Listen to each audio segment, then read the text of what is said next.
media. Salamat sa inyo, dedicated employees, and of course, sabi ko na, maraming salamat din. At mga kasama natin beneficiaries, mga anak nyo na nandyan, naglalaro. At syempre kayo, ang pinaka-importante, mga nanay, mga ulang, ng ating mga bagets. Welcome po sa ating planta. Ito po yung pinakabagong planta ng Mega. Ito po yung pangatlong planta at open siya for the public. Nakikita niyo naman, para ipakita namin yung proseso, paano ang ginagawa ang sardinas. Ang sardinas ay malamang, kinakain po natin lahat yan. Talagang lahat ng Pilipino sa buong mundo kumakain ng sardinas. Wala pa ako na-meet na isang Pilipino na hindi kumakain unless allergic siya. At nandito rin tayo para ipagbigay po kayo rin kung isang latang sardinas lang ay napakahirap rin palang gawin. At napakasustansya rin. 5,000 po ang empleyado natin at marami doon fishermen. At yung fishermen na yun, shop na buwan.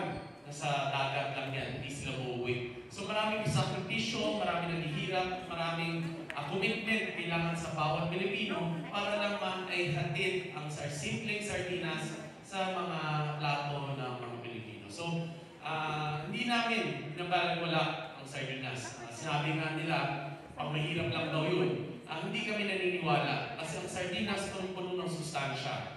May lycopene, may omega-3, may iron, may calcium, napakasustansya niya.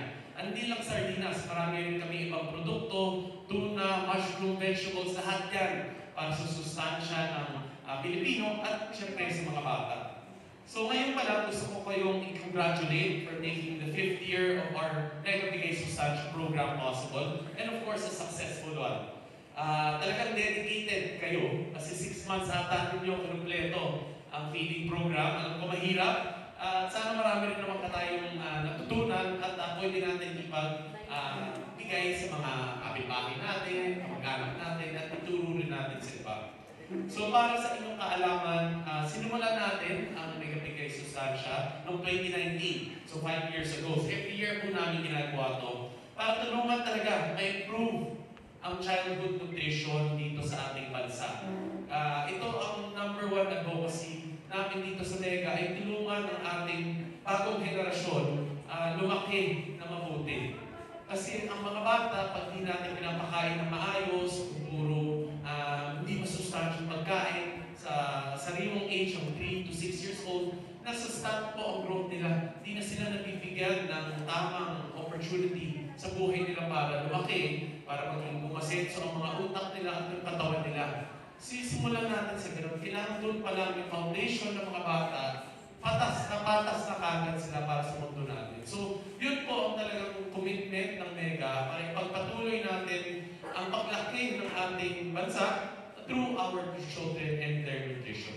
So this year's program is more dedicated than ever as we focus on bringing our program diretso na sa mga school and to ensure students that they can shoot their meals there. Kasi sa field lang, kailangan pa nilang puntahan, dito sa school na talaga. So it helps us. Alam ko, konti lang ang base doon sa lahat ng mga estudyante sa buong Pilipinas. Pero sana itong halagang konti natin ginagawa ay magsimula ng malaking pagbabago sa lahat ng ibang estudyante dito sa Philippines.